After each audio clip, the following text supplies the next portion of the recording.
피터 드러커 자서전에는 영향을 준 사람들의 이야기가 쭉 나오는데 여기 전부 다 사람 이름이 나오죠. 사람 이름. 예, 이 사람들에 대해서 서술하는 것이 곧 나의 일생에 대해서 서술하는 것이다 라는 차원에서 영향을 준 사람들에 대해서 서술했다. 그렇게 말씀드렸죠. 할머니, 헤메와 게니아, 엘자와 소피, 프로이트, 트라우네크. 이 한 사람 한 사람이 다 피터 드러커한테 영향을 준 사람들이에요. 헤메와 게니아 같은 경우에는 국민학교 선생님이에요. 국민학교 선생님. 그 다음에 나머지 사람들 뭐 이웃도 있고 친척도 있고 그렇습니다. 자, 그 다음에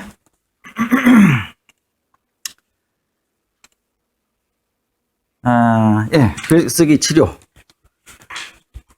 자, 여러분이 이제 글을 많이 써 보셨는데 글을 쓰기 전과 후는 많이 다를 거예요. 그리고 이것이 우리에게 어떤 이점이 있는지를 좀 알 필요가 있는데 그래야 더 열심히 쓸 수가 있겠죠. 제임스 페니베이커라는 사람이 글쓰기 치료라는 책을 썼는데 요거는 중간중간에 말씀드렸습니다. 텍사스 주립대 심리학과 교수가 쓴 책이에요. 요게 책 제목입니다. 글쓰기 치료. 외국 서적인데 번역해서 이렇게 책으로 낸 거예요. 제가 저 책을 사서 읽어봤는데 이런 내용이 나옵니다.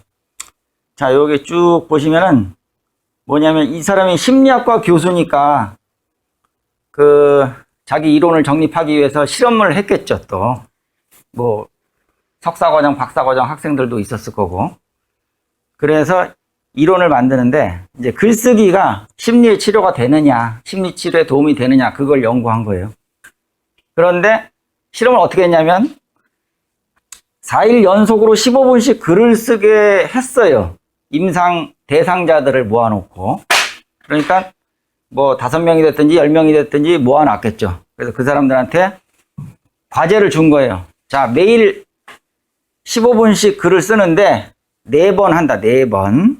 4일 연속으로 한다. 그렇게 딱 약속을 한 거예요.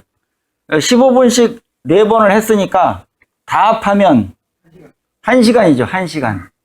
글을 1시간 동안 쓰게 시킨 거예요. 이제 실험을 하는데. 그러면 1시간 글을 썼다고 뭐가 달라질까? 보통 그렇게 생각하잖아요. 여러분도 이제 한번 딱 자리에 앉아서 쓰면 1시간은 쓰죠. 네. 그죠? 1시간.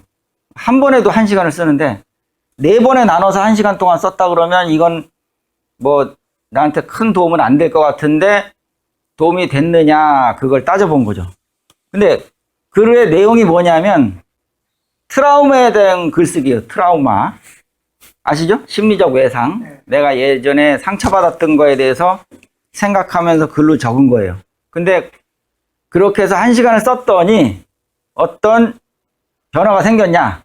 당신은 실험에 참가했으며 4일 연속으로 매일 15분씩 글을 쓰게 될 것이다. 당신이 쓰는 모든 글은 익명이고 비밀이 보장될 것이다. 아무도 그 글에 대한 의견을 써서 돌려주지 않을 것이다. 우리가 그것을 연구 분석할 수 있도록 매일 글쓰기가 끝나면 큰 상자에다가 당신이 쓴 글을 넣어주면 좋겠다. 그러나 당신이 쓴 글을 우리에게 제출하는 것은 완전히 당신의 결정에 달려있다. 만일 원치 않는다면 당신의 글을 제출하지 않아도 된다. 지금 임상 실험하는 단계를 설명하고 있는 거예요. 글을 쓸 때 삶에서 가장 고통스러웠던 심리적 외상의 경험들에 대한 깊은 내면의 생각과 감정을 진정으로 해방시키고 탐구해 보기를 바란다. 심리적 외상 경험을 당신 삶의 다른 부분, 예를 들면 당신의 어린 시절, 부모님과의 관계, 친한 친구들, 애인 혹은 당신에게 중요한 다른 이들과 연관시켜 보아도 좋다. 당신이 쓴 글을 당신의 미래와 원하는 앞으로의 모습, 과거 모습과 현재의 모습에 연결지어도 좋다. 가장 중요한 것은 가장 깊은 내면의 생각과 감정에 대해 써보는 것이다. 가장 깊은 내면의 생각과 감정. 요게 이제 감정적인 글쓰기라고 하는 거예요. 심리학적으로 이게 도움이 된다는 거죠. 심리적 외상에 대해서 글을 쓰는 거. 지금 이걸 왜 소개해 드리냐면 여러분이 쓰는 자서전 내용에는 온갖 여러 가지 에피소드들이 다 들어있을 거 아니에요. 좋았던 일, 나빴던 일, 남에게 상처 주었던 일, 상처 받았던 일, 또 용서했던 일, 용서받았던 일.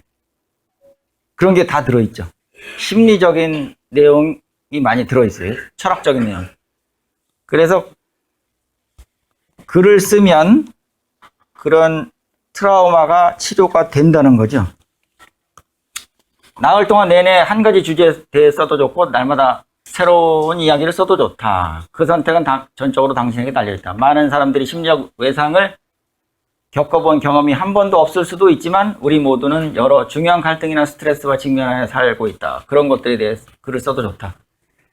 결과는 긍정적으로 나왔다는 거예요. 1시간 동안 글을 썼는데 심리 치유에 도움이 됐다. 그게 결론이고요. 그 다음에 심리적 외상을 한 번도 경험해 보지 않은 사람이 있을까요? 여러분은 어떠세요? 70평생을 살면서 내가 괴로웠던 적이 한 번도 없다. 그런 사람 있어요? 외계인이죠, 외계인 그런 사람. 부잣집이라도 다겠죠. 뭐 돈 많다고 심리적 외상이 없겠어요? 네. 이제 돈 많은 사람은 그걸 또 지키려고 막 아둥바둥 하거든요. 저는 돈이 아들 딸이요? 아니 어쨌든 그 사람들도 잘 먹고 잘 살겠지만 어쨌든 자기 돈을 지키기 위해서 엄청나게 노력을 할 거예요. 시기 질투를 하고 이제 서로 뺏으려고 그러고. 그거 있잖아요. 재벌의 아들 딸들도 자기들끼리 경쟁한다는 거 아시죠? 네, 그래서 남의 돈 뺏어 먹으려고 상속 더 받으려고 그래서 막 원수가 지기도 하고 그럽니다. 그래서 세상에는 행복만 있는 건 아니죠. 불행도 있고 상처도 있고 다 있는 거죠. 예, 자, 그 다음에 이제 오바마 자서전 한번 살펴볼게요. 이 사람은 많이 배운 사람이라서 참 글 쓰는 내용 자체도 좀 다르고 우리가 받아들일 때 좀 어려운 내용도 있어요. 근데 이제 일반적으로 서술한 내용들은 어려운 내용은 아니라서 그 사람이 어떤 갈등을 겪어가면서 자기 인생을 살아왔는지 그걸 한번 살펴보겠습니다. 자, 외할아버지와 외할머니가 성장한 세상에 대해서 이야기를 했어요. 오바마가. 이 외할아버지, 외할머니는 둘 다 백인이에요. 어머니도 백인이고 아버지만 흑인이죠. 케냐 출신. 자, 이것도 들은 이야기겠죠. 외할아버지와 외할머니가 성장한 세상은 이랬다. 바다라고는 구경도 할 수 없었던 오지의 그 세상은 체면과 인내와 개척정신이 형식주의와 의심 그리고 장차 드러날 사항이지만 눈 하나 깜빡하지 않는 잔인함과 결합한 땅이었다. 쉬운 내용인데 굉장히 어렵게 썼어요. 그죠? 근데 이 사람은 이렇게 쓸 수밖에 없는 이유가 있을 것 같아요. 왜냐하면 많이 배운 사람이고 하버드 대학 출신이거든요. 자기가 억지로 잘 쓰려고 한 것이 아니었어요. 네, 본인의 스타일이 그런 거예요. 자기의 지적 수준이 이만큼 뛰어나기 때문에 보통 사람들이 봤을 때는 굉장히 어렵다고 생각이 들죠. 그거는 그 읽는 사람과의 그 차이라고 생각합니다. 두 사람이 성장한 곳은 30km 이상 떨어져 있었다. 외할아버지의 마을은 엘도라도였고 외할머니의 마을은 오거스타였다. 두 마을 모두 지도에 얼굴을 내밀 수도 없을 만큼 작은 동네였다. 그리고 두 사람이 나에게 들려주려고 즐겨 회상하던 어린 시절은 대공황기의 암울함이 작은 마을에도 그대로 반영된 모습이었다. 대공황 시기, 1930년대 미국이 대공황기였죠. 독립기념일 축하 행진과 헛간의 벽을 이용한 미술전, 항아리에 빠진 개똥벌레들과 포도만큼이나 달콤했던 넝쿨 토마토의 맛, 먼지 폭풍과 우박, 그리고 겨울로 들어설 무렵부터 모직 속옷을 한 번도 벗지 않아서 돼지우리 냄새를 풍기던 아이들로 가득했던 교실. 이 뒤에도 이제 내용이 나오는데 여기만 살펴보면 여기 나오는 이 단어들이 이게 참 서정적인 의미를 갖고 있죠. 예, 시골 풍경도 생각이 나고 옛날 그 개척기 시절을 한번 생각해 보세요. 서부 개척기.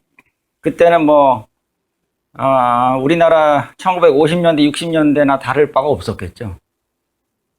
그 허허벌판에다가 뭐 아무것도 없는 시절에 이제 개척을 해나가던 시기였는데, 그러니까 완전 깡촌 시골 모습을 떠올리면 됩니다. 근데 여기 이제 독립기념일 축하행진, 헛간, 뭐 미술전, 항아리, 개똥벌레, 포도, 넝쿨토마토, 먼지 폭풍, 우박 이런 것들을 보니까 그 어느 정도 이렇게 머릿속에 이미지가 딱 떠올려지죠. 아, 이런 식으로 살았구나. 이런 환경에서 살았구나.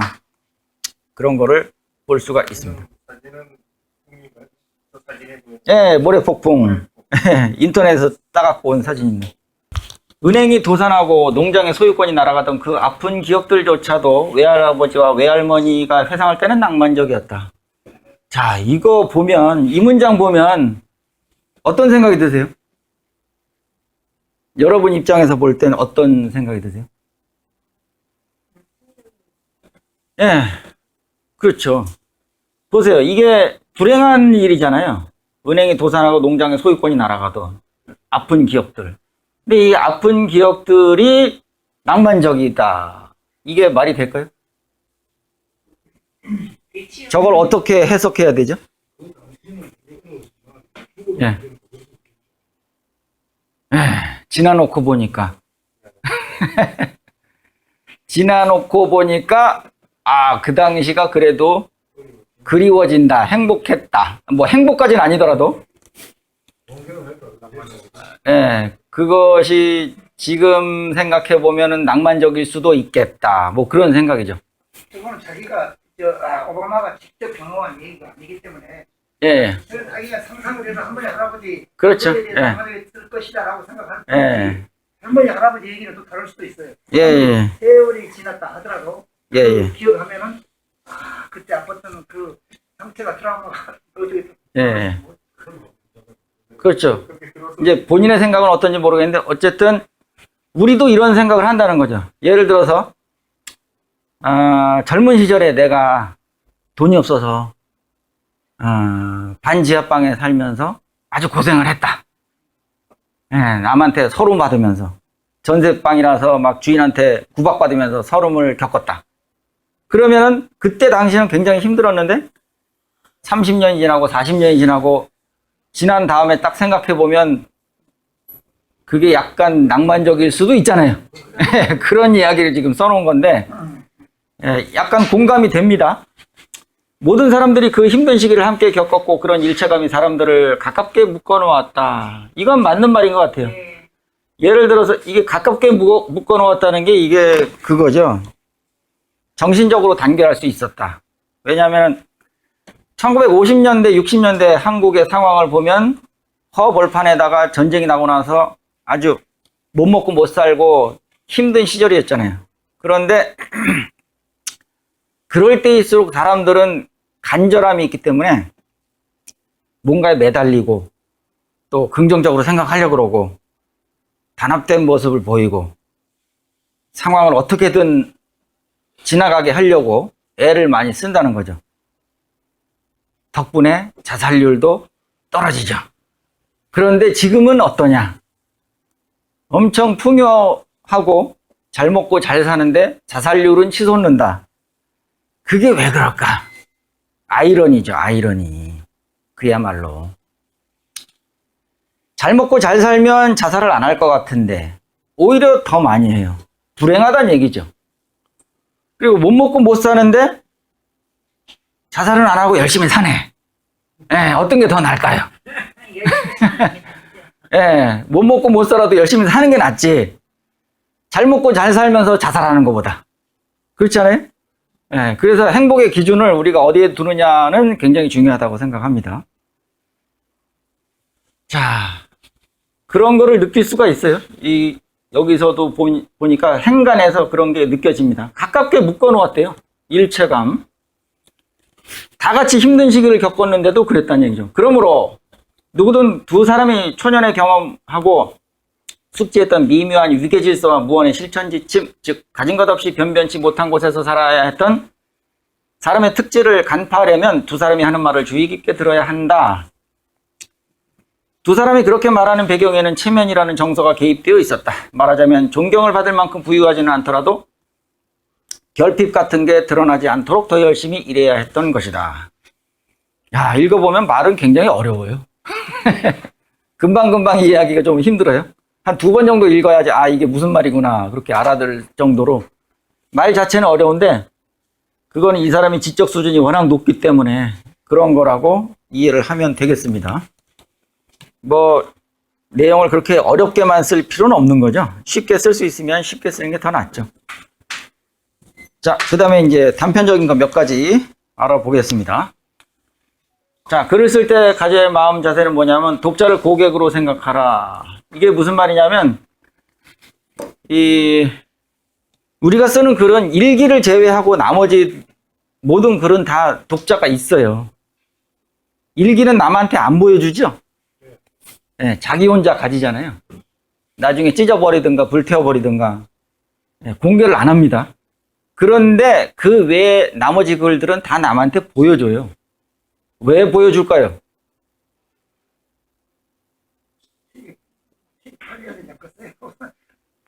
책이 아니더라도 그냥 글 한 편이라도 보여주고 싶어 한다고요? 예?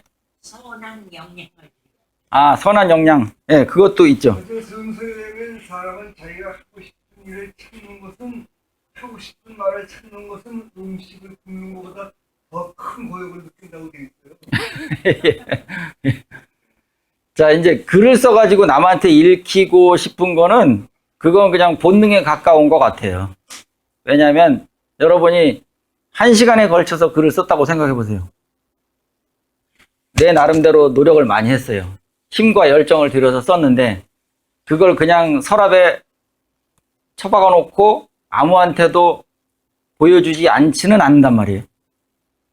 발표하고 싶은 욕구가 들죠. 그래서 배우자나 자식이나 친구한테 보여주죠. 이렇게 읽어봐. 그건 뭐냐면 읽을 사람이 있다는 거예요. 독자가 있다. 근데 독자가 있는데 내 멋대로 써버리면 전달이 안 될 수도 있잖아요. 의사 전달이. 글이라는 건 의사 전달인데, 그죠? 일기라면 상관없어요. 그렇지만 그 외에 수필이라든가 자서전이라든가 시라든가 소설을 자기만 이해할 수 있게 써버리면 남들은 이해하지 못한다는 거예요. 그래서 고객으로 생각하고 남의 입장에서 한번 생각하면서 써야 된다. 그런 뜻이고요. 누군가 내 글을 읽을 것이라는 전제하에서 글을 써야 된다. 글쓰기는 의사전달 과정이다. 의사전달이라는 메시지, 메시지가 제일 중요합니다. 글을 다 썼는데 메시지가 하나도 없다 그러면 그거는 헛수고한 거나 마찬가지죠. 제가 전에 말씀드렸는지 모르겠는데 페이스북에 글을 제가 자주 올리는데 다른 사람들이 올린 글도 읽어봅니다. 페이스북 하시는 분? 대부분 다 하지 않겠어요. 안 하시는 분이 더 많네. 손만 안 들었을 뿐이지. 예, SNS, 페이스북, 오늘도 글을 올리고 왔어요. 사진 찍어갖고 몇 마디 적어서 딱 올리고 왔는데, 그 페이스북 다른 사람이 쓴 글을 딱 읽어보면, 쓰기는 많이 썼는데, 읽어보면 무슨 말인지 모를 경우도 있어요. 무슨 말인지 몰라요. 읽는 사람이. 제가 독자잖아요. 다른 사람들이 쓴 거를 제가 읽는데 뭐라고 열심히 써놓긴 써놨는데 읽어보니까 이게 뭐 무슨 말 하는 거야, 가라는 거야, 오라는 거야, 좋다는 거야, 나쁘다는 거야, 이거 자체가 파악이 안 되는 글들이 있다고요. 그게 뭔지 아세요? 독자를 생각하지 않고 그냥 글을 써서 그런 거예요. 독자가 있다고 생각하면 독자가 이해하게끔 쓰는 게 맞죠. 그죠? 그래서 지금 의사 전달이라는 건 중요하다. 메시지가 있는 거. 이 국어 시간에 우리가 배운 게 뭐냐면 주제잖아요. 주제 파악을 해라. 소재와 주제가 있다. 국어 시간에 배우셨죠? 글 읽을 때마다 그거 하죠. 이 글의 소재는 뭐냐? 이 글의 주제는 뭐냐? 그 말을 하잖아요. 글을 한 편을 쓰더라도 그 안에 메시지가 있어야 된다는 거죠. 글을 독자가 끝까지 읽고 싶어지게 하라. 잔기교를 부리지 말고, 그런 뜻입니다. 카페도 운영하고 있고 사진반도 제가 관리다시피 하고 있어서 오늘 선생님이 말씀드렸는데 그래서 저는 아까 한 선생한테도 그런 얘기를 했었습니다만 저는 사진첩이 그런 대로 작성이 잘 되어 있어요. 그래서 사진첩으로 이걸 대체해서 자서전으로 어떻게 융합이 되려는지 그걸 좀 여쭤보고 싶어서 저는 그래서 그걸 사진첩 좀 정리를 거의 마쳤습니다. 말하자면. 그러니까 이게 말하자면 태어나서부터 지금까지니까 이 엄청 용량이 많는데 지금 그걸 추리는 게 아주 시간이 많이 걸리네요. 그래서 그런 건의를 해보고 싶어서 네. 34페이지만이라도 예, 예. 다 글로 써서 이렇게 우리 다섯대로 쓸 수 사진은 쓰는 것보다도 저분은 사진 작가님이시거든요. 예, 예. 그래서 이제 사진 좋은 주옥 같은 그러니까 사진으로 이렇게 제 의견은 그겁니다. 그래서 그 복지사님한테 한번 물어보시면 될 거예요. 그러나 그 용량이 하나로 엄청난데 나오는 어떻게 줄이는 방법이 있을까 해서 또 예. 그거 이제 컴퓨터에서 하는 일이라서 그러니까 저는 자서전 쓰기가 아니고 그걸 용어를 어떻게 붙여야 돼요? 사진자서전. 사진자. 사진자서전. 사진자서전. 예. 예, 그런 내용입니다. 맞아요. 이상입니다, 저는. 예. 네. 많은 데가 있네. 다음 주입니까? 좋겠네. 그거 나오면 참 좋겠다. 예, 이런 기회를 만들어준 복지관도 고맙지만은, 그래도, 와서 강의를 해주시는 민 선생님이 정말 고마웠습니다. 모든 글에는 다 마찬가지일 줄 알고 있습니다. 평상 자기가 일기를 쓰라고 하면은 아마 항상 A4 용지 한 장 정도는 거뜬히 쓰는 그런 버릇이 돼 있었던 사람인데, 이게 일단 책으로 엮어진다고 할 것 같으면은 독자를 의식해야 되기 때문에 이게 쓰기가 어려워요. 일기는 자기 혼자 즐기는 거니까 아무렇게나 써도 되고 욕하고 싶을 때 욕도 해도 되지만은 일단은 책이 만들어진다 그러면 공적인 일이라서 굉장히 조심스러웠는데 나는 써질 줄 알았어요. 그런데 책상 앞에 앉는 자세부터 틀리기 때문에 굉장히 책상에 앉는 연습이 안 돼가지고 연습을 오랫동안 했어요. 그래서 며칠 전부터 그걸 쓰기를 시작하는데, 정말 쓰다가 중간에 덮어놓고 옛날에 썼던 책을 내가 읽어보고서는 이게 내가 그게 맞느냐라고 할 정도로 15년간을 공백 기간이 있었더라고요. 그러니까 글쓰기라는 것은 어린 애들도 학교 가면 노트에다가 글쓰기를 해요. 모양 상태가 글쓰기가 아니고 내용이 글쓰기를 해야 되는데 그게 어려웠다는 얘기입니다. 그런데 마침 여기에서 반가운 소식이 제 원고에는 항상 사파를 넣는 것이 원칙이기 때문에 했는데 분량이 어떻게 되는지도 모르고 저걸 했으니까 감히 생각도 못했는데 천연색으로 나오고 사진을 넣어도 된다라고 해서 지금 내가 어쨌든 한 장을 책을 넣었어요. 우리가 종강날이라고 저걸 해가지고 네. 그러면은 나름대로 참 매일같이 들었던 것이 색다르게 모양이 달라지지 않느냐. 그렇게 하고 페이지수가 적을수록 좋아요. 저는 처음에는 한 200페이지, 300페이지 이런 기준으로서 자리를 잡았었는데 원래 글쓰기에서 많이 써가지고 자꾸 추리는 게 그게 잘 쓰는 방법이에요. 네. 그런데 제가 어쨌든 나름대로 소제목을 드러나는 거를 많이 썼다가 줄이라는 게 얼마나 더 좋아요. 그래서 여러 가지로 그게 좀 많이 도움을 주는 그런 일이 있는 것 같아서 내가 정말 행복한 소나기 시간을 진행하고 있습니다. 전부 다 같이 하시는 누누들 덕분이라고 생각하고 감사드리고 좋은 동자들이 태어나기를 바라겠습니다. 감사합니다.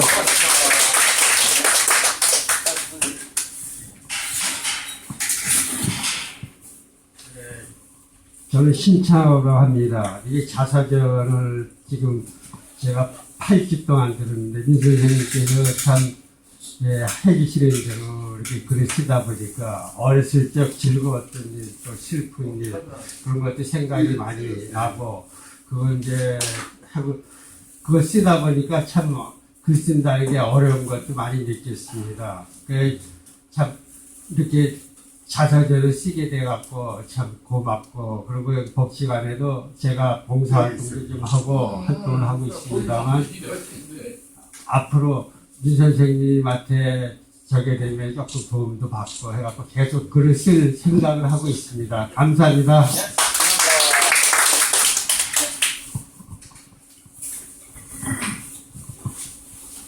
저는 한정숙입니다.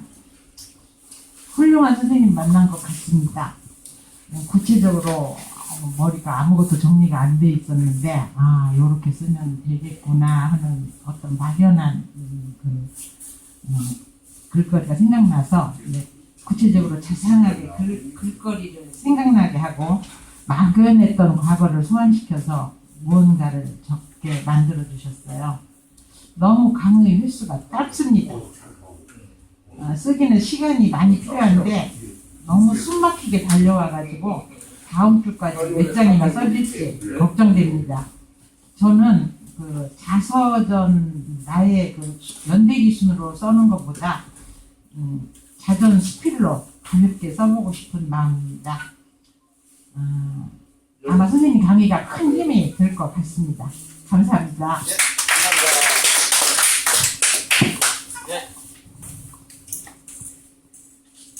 제가 좀 젊은 것 같은데 좀 선배님들 뒤돌아보면 힘들 것 같아서 제가 나왔습니다. 김한정이라고 합니다. 네, 정말 좋은 말씀들 정말 많이 도움이 됐고요. 저는 제 얘기 잠깐 하겠습니다. 저는 여기 복지관에 초대 관장을 했습니다. 저는 사회복지를 공부를 해서 여기 있다가 이제 동원대학교하고 경기도 광주에 있는 거기서 이제 사회복지 강의를 한 15년 했고, 경기도 광주에 있는 큰 노인복지관 관장을 하고 전년을 했습니다. 막상 이제 교재 같은 것은 책을 참고로 해서 쓸 수가 있는데, 자서전 쓰기가 쉽지 않습니다. 근데 마침, 제가 작년에, 연명의료 의향서라는 과정이 있더라고요. 죽기 전에 이제 선택하는, 그래서 그 공부를 하면서 저도 자서전을 써봐야겠다. 살아온 과정이 굉장히 참회가 되는 것 같아요. 근데 후회스러운 게 너무 많이 없고 그래서 제가 잠깐 마스크를 뺐습니다. 혹시 저 김한덕입니다. 김한자 덕자고요. 그래서 한번 써봐야겠다는 마음만 먹고 있었는데 복지관에서 문자가 왔더라고요. 자서전 과정이 있다고. 그리고 저도 이제 나이가 70이 좀 넘었는데 70 하나입니다. 제가 워드를 젊은 시절엔 잘 쳤지만 지금은 노래에서 못 치겠더라고요.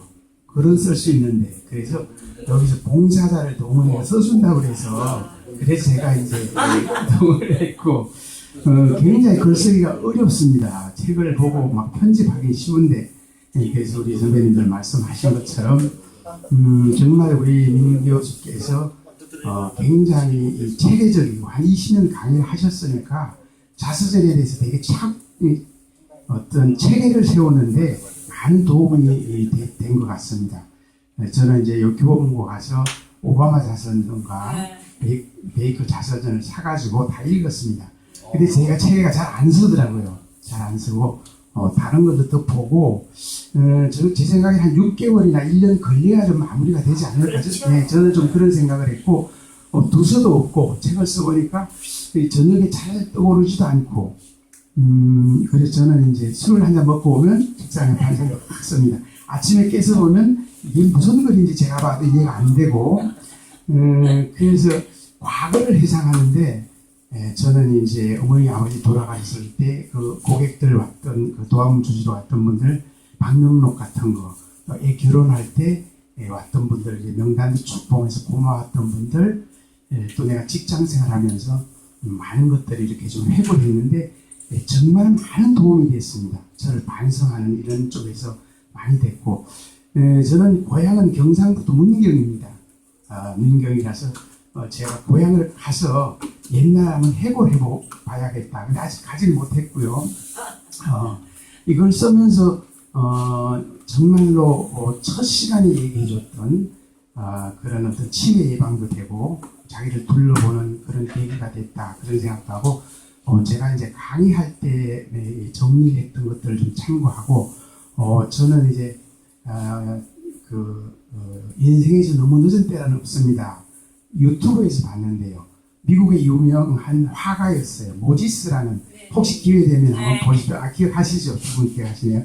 76세에 그림 그리기를 시작해서 제도권의 공부를 한 번도 하지 않았지만 유명한 미국의 화가가 됐죠. 100세에 유명한 화가가 되고 정말 짧은 거지만 볼만합니다. 제가 여기 와서 느낀 것은 여기 모든 분들이 재능이 뛰어났어요.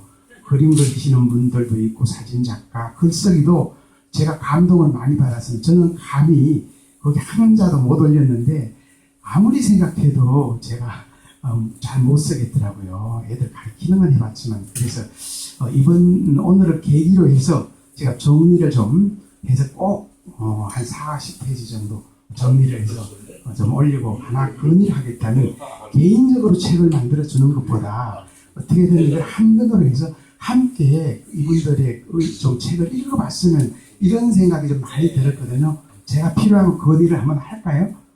네, 따로 만들어주면 저희가 배우지를 못하잖아요. 따로 만들어주는 것도 장점이 많습니다. 네네네. 아니, 따로 만드는 것도 좋기도 하지만 따로 좀 만드는 걸 좋아해요. 네네. 저는 이 발표를 듣고 이분들이 쓴 글을 좀 많이 좀 공부를 했으면 이런 생각이 좀 들었고요. 하여튼 그동안에 여러 가지로 너무 감사드리고요. 고맙습니다. 감사합니다. 동안에 글을 써서 내 자서전, 말하자면 한영도라는 사람이 걸어온 자서전을 쓰기에는 너무 시간이 없고, 그 다음에 또 이 복지관에서 해준 그 책 발행으로 양으로 봐서는 이제 적을 것이다 이렇게 생각을 했는데, 오늘 얘기 들어보니까 예상했던 대로 이제 조금만 페이지만 이렇게 해서 주시겠다고 한 것 같아요. 그거라도 없는 것보다 훨씬 낫고, 이런 교육을 받았다는 그 자체가 굉장히 좋아요. 좋고, 우리 대한민국에, 우리 아시다시피 대한민국 세계 속에서 정말 아주 한류라든가 K-팝이라든가 문화, 예술, 전통, 우리 대한민국 한글, 이 자랑스러운 한글, 이렇게 해서 다 지금 세계 사람들이 관심을 가지고 눈독을 들이고 있어요. 한국 사람 알다가면 좋아하고, 옛날에는 어디냐고 물어보고 그랬는데, 지금은 같이 사진도 찍자고 이렇게 나이 늦고 그랬어도 이럴 정도로 우리 대한민국이 지금 각광을 받고 있습니다. 그래서 나는 이 강의가 끝나가니까 참 아쉽고, 오늘도 정말 될 수 있으면 선생님 강의를 많이 드려야 되겠다는 생각에서 아침 일찍 와가지고 이제 앉아서 있었는데 끝나가니까 아쉽습니다. 그러나 이 선생님께서 가르쳐준 이 주옥 같은 내용들이, 내가 사진도 찍어놓고 또 메모도 해놓고 또 자료를 많이 적어주시고 자료를 주셨기 때문에 앞으로 생에 좀 더 이 분야에 관심을 가지고 읽으시듯이, 보니까 삼성 노트 굉장히 좋아요. 내가 보니까 처음 이번에 여기 가서 삼성 노트 가지고 지금 썼는데, 얼마 쓰지 않았는데, 저는 글씨 다 쓰는 사람도 아니고 그냥 느낀 대로 감정 그대로 썼는데 벌써 한 200여 페이지 되더라고요. 이게 난 한 100페이지 정도 더 써가지고 300페이지 만들어야 되겠다고 생각했는데, 오늘 34페이지라 하니까 또 그걸 그중에서 처리하고 줄여야 되겠다. 글씨는 못 쓰지만 어떤 분이 글 올려놓으시는 글 보니까 정말 있는 그런 삶 자체 호기심이 가고 또 읽고 싶은衝動을 느낄 정도로 글을 쓰시는 분도 계시더라고요. 그래서 나는 어제 같은 경우도 왜 안 올리시냐고, 나 읽어보고 싶다고 이렇게 전화까지 해서 나중에 올리신 건 내가 읽어보고 그랬는데, 하여튼 결론적으로 말씀드려서 우리 민 선생님 강의를 듣는 것을 굉장히 영광스럽게 생각하고, 또 여러분들과 같이 하나의 메이트로서 또 노년의 복지관에, 강남 노년복지관에 이 자서전 쓰기 강좌 동기생으로서 아주 행복하고 생각하고 기쁘게 생각합니다. 네, 이상입니다. 네, 쭉 순서대로 말씀해 주시면 됩니다. 마이크 좀 주시겠습니다. 네. 목이 쉬어가지고. 네.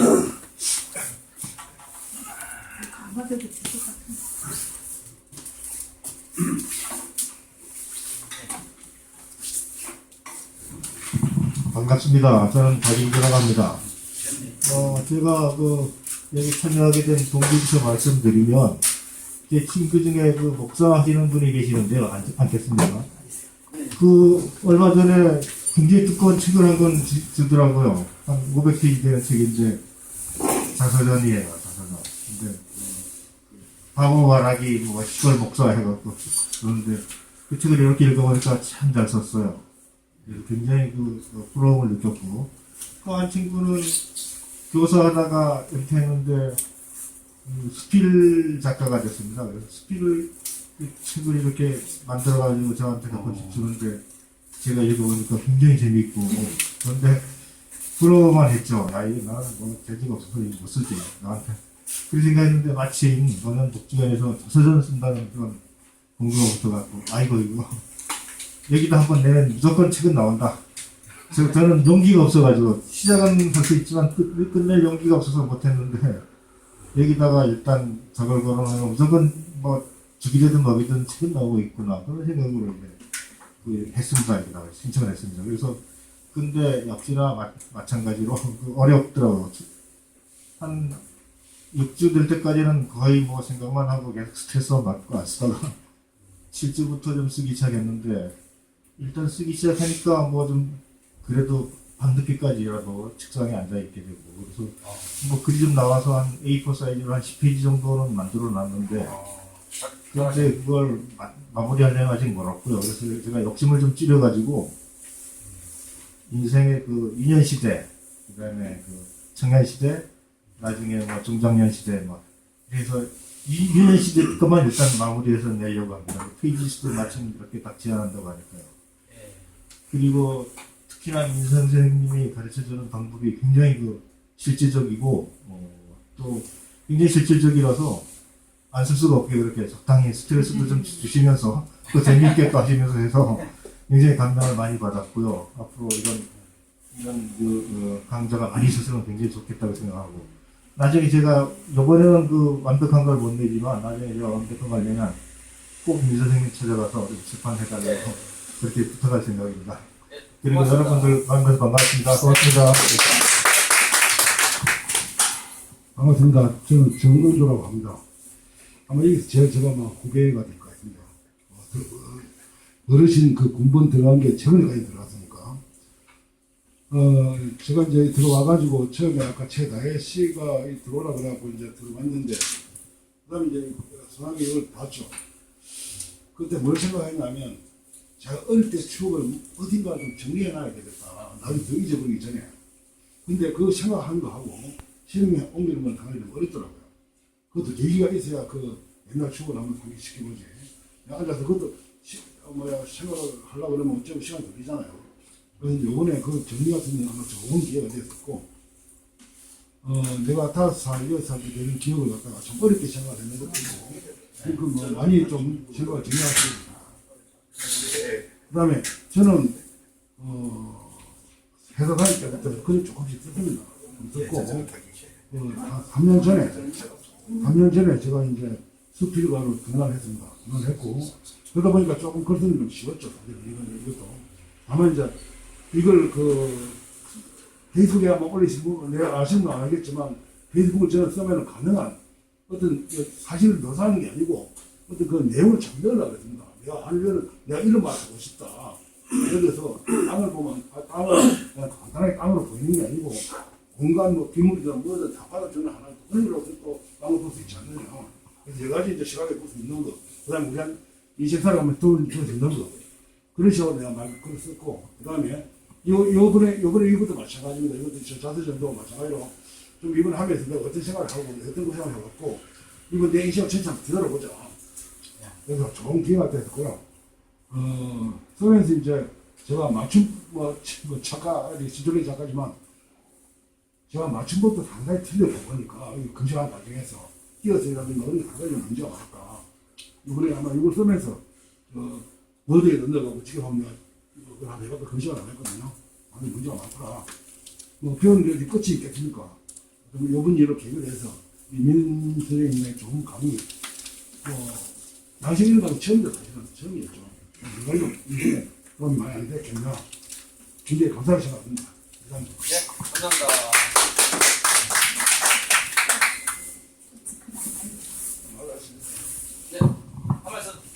통과. 네, 안 하실 분은 그냥 통과하시면 됩니다. 저는 이렇게 선생님 쓰신 책을 보고 제가 옆에 살면서 유식한 사람들은 존경이 될 수가 없다는데 선생님께서 존경이라고 자기가 쓴 게 보여 저는 놀랐습니다. 그래서 제가 여기 있으시면 선생님께서 어떻게 존경이 되셨는지 저 계기를 말씀해 주시길 바랍니다. 이상입니다.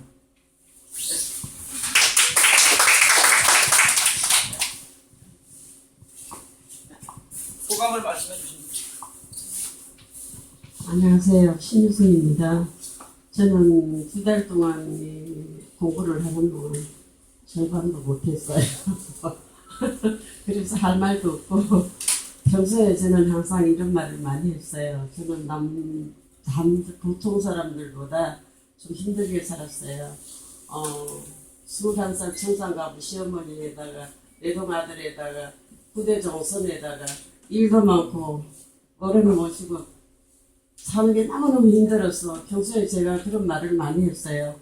내가 글을 잘 쓰는 것 같으면 책을 써도 몇 권을 쓸 텐데 이 글솜씨가 없어서 내 이 표현 한번 못하고 그냥 넘어가는가 보다 했어요. 그랬는데 마침 이런 기회가 있다고 그래서 되다 싶어서 내가 이걸 한번 내가 꺼내봐야지 하고는 도전을 했는데 뭐 이것저것 하다 보니까 수업도 그렇게 받지도 안 하고 이래가지고 뭐 이렇저렇 그냥 집에서 나름대로 몇 장을 썼어요. 썼는데 사실 이거를 참 남들을 보여주기에는 이거를 내가 써가지고 이걸 남을 보여줘야 되나 말아야 되나 왜 뭐 이런 말 시어머니 얘기 남편 얘기 그래 살다 보니 호르몬이의 외동아들이니까 전부 자신들밖에 몰라요. 그래서 아무래도 솔직하게 쓰다 보니까 그 내용들을 많이 쓰잖아요. 그래서 이거를 과연 내가 자식들한테는 줄 수 있어요. 자식들은 그걸 다 보고 살았기 때문에. 그런데 만약 남편이 보거나 하면은 이런 거를 쓴다고 그러니까 와서 저 남편이 쓸 때는 절대로 한 장도 안 씁니다. 밤에 잘 때 혼자 쓰고 또 침대 밑에 감춰놓고 지금까지도 뭘 쓰는지도 몰라요. 하나는 딱 문을 열고 들어오는데 내가 이걸 쓰고 있지. 뭘 해, 이거. 저 복지관에서 숙제가 있어서 숙제하고 있어요. 이러고는. 딱 한 번 더 키고는 여태까지 사법 비밀로 하고 있어요. 그래서 뭐 몇 장, 한 20여 장 넘어 썼는데, 과연 이거를 내놔야 되나 말아야 되나 많이 망설여지고, 이 다음에 기회가 있다면 다시 한번 다듬어가지고, 한번, 낼까 말까 지금 생각 중입니다. 저희 복지관에서 3권 만들어준다고 했으니까 2권을 자녀들한테 주시고 1권을 가지시면 남편분한테 안 가잖아요. 그래 또 친구들한테 준다고 생각을 해도 또 남편 힘들했지.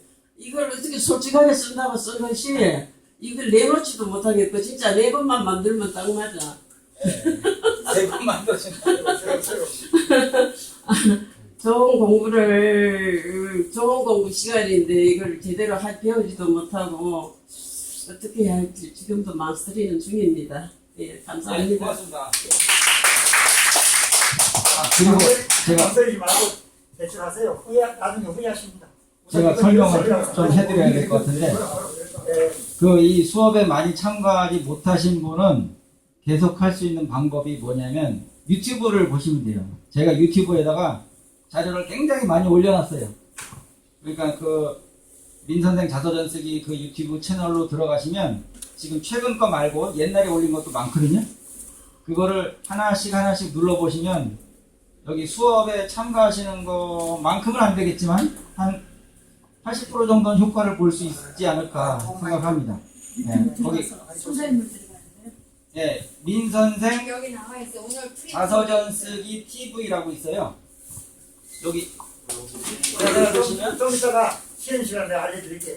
네, 여기 전화기에서 내가 민선생 자서전 쓰기 TV라는 게 있는데 유튜브 많이들 보시니까 그걸 활용하시면 도움이 많이 될 겁니다.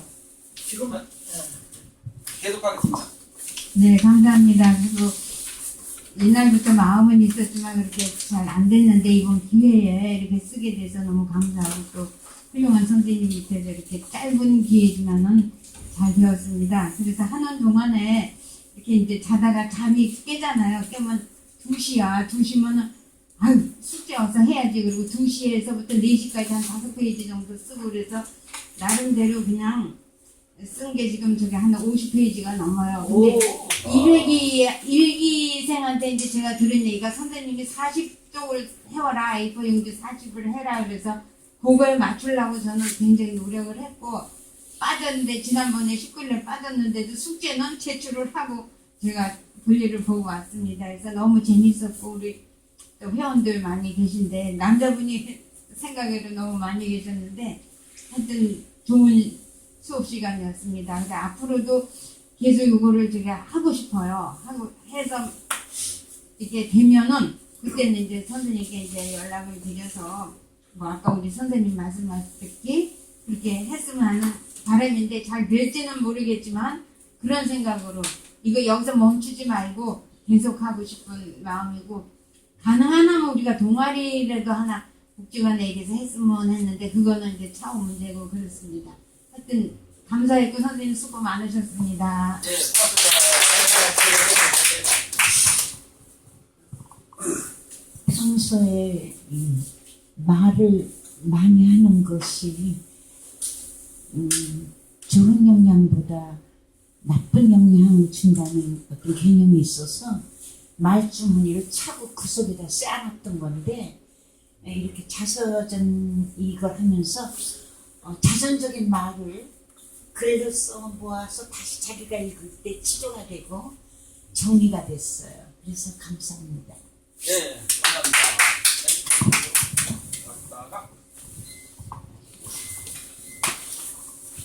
안녕하세요. 저는 유재하라고 합니다. 이번에 그 자서전 계획이 참 좋았고요. 저는 이제 딴 거를 하다가 중간에 이게 들어와갖고 아쉽다. 또 벌써 끝났네 이런 시기가 됐고요. 그동안에 이제 친구들이 그 자서전을 쓴다는 생각이 있었어요. 예, 부럽기도 했고 이 사람이 이 정도 자서전을 쓸 사람은 아닌데 썼구나. 나도 써도 되겠다. 이런 생각이 좀 들었어요. 그 내용을 보면 진솔하고 또 그 사람들이 다 우리가 살아온 과정이 해방된 후에 6.25를 겪고 다 어렵고 밑바닥 생활하고 저도 마찬가지로 북한에서 피난 나와서 아버님 중부자시고 장남에다 8식구에서 고학을 하고 굉장히 힘들게 살면서 그동안에 쭉 버텨서 그나마 정년 퇴직하고 제 사람이 조금 나오는데 21년 동안을 또 재직을 하고 작년에 그만뒀어요. 그래서 이 복지관을 처음 이제 나오기 시작하면서 이 즐거운 시간을 여러 가지를 배웠는데 특히 이 자서전 이게 참 저한테는 희망인 것 같아요. 왜냐하면 글을 그동안에 안 썼는데 이걸 쓰면서 뭐 청소년부터 장성을 했을 때 이런 내용들을 쭉 보니까 내가 요 시절엔 이랬었구나 이런 걸 한번 써보고 싶다. 그래서 그냥 그동안에 쭉 썼는데 아직 잘 되지는 않아. 근데 이번 이 기회에서 저도 다시 들은데 내가 사람과도 이렇게 힘들게 살고 또 그나마 이제 사회생활을 열심히 했다는 걸 보여주고 싶은 그런 자료가 많이 나오지 않을까 해서 한번 이번 굉장히 선생님께 고맙게 생각하고요. 오늘 제가 이제 선생님께 제가 한 60년 동안이라고까 제 이제 그림을 그렸어요. 전혀 직장생활도 그림을 했고 군대생활 3년도 그림했고 전부 그냥 고등학교에서도 뭐 학교 강당에다 이제 나와서 뭐 예술의 밤에 이제 칠판에다 그림도 그리고 또 학교 뭐 안내판에도 제가 일부러 만들어 붙이고 이런 식으로 하면서 이제 그런 것이 다 도움되고 제대하자마자 또 운 좋게 또 제일 좋은 직장에 또 나오고 그러니까 직장도 처음에 잘 들어가면 좋은 직장이 그대로 연결된다 그랬고 열심히 살았습니다. 그리고 오늘 이 기회에 진짜 아쉽지만 다음에 또 한번 연결해 싶다는 얘기를 한번 위에다 권유드리고 싶고요. 여러분들 이렇게 만나서 정말 감사합니다. 고맙습니다.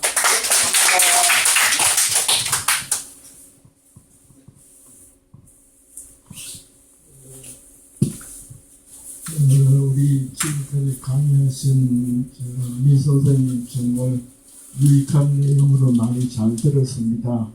특히 세계 유명인들의 그 자수한 내용과 또 인생사의 희로애락에 대해서 자세하게 설명해서 많이 도움이 되었습니다.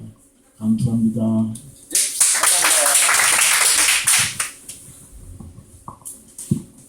저는 김성덕이라고 합니다. 민쌤 강의를 이미 있어서 지난번에는 마지막에 연락을 받고 다른 일이 있어요. 이번에는 또 오려고 그랬는데 한 두세 번만 한 적이 됐어요. 왜냐면 연락이 잘 안 되더라고요. 다음에는 열심히 하려고 그러고 저는 다행히 굉장히 어려운 시대를 살았어요.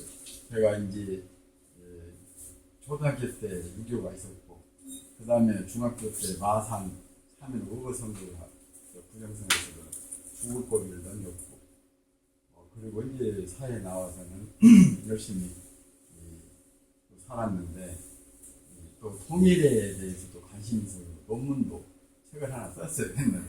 그리고 그런저런 외국에 관계되는 일을 많이 하다 보니까 나라 수로 한 번씩 거치는 거 따지면 60개에서 80개나 될 것 같아요.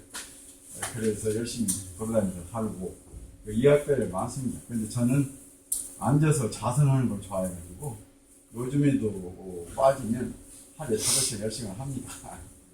그래서 이제 명상에 대해서 좀 책을 쓸까 하고 통일에 대해서 좀 내가 간추린 박사 논문을 하다가 중단을 했어요.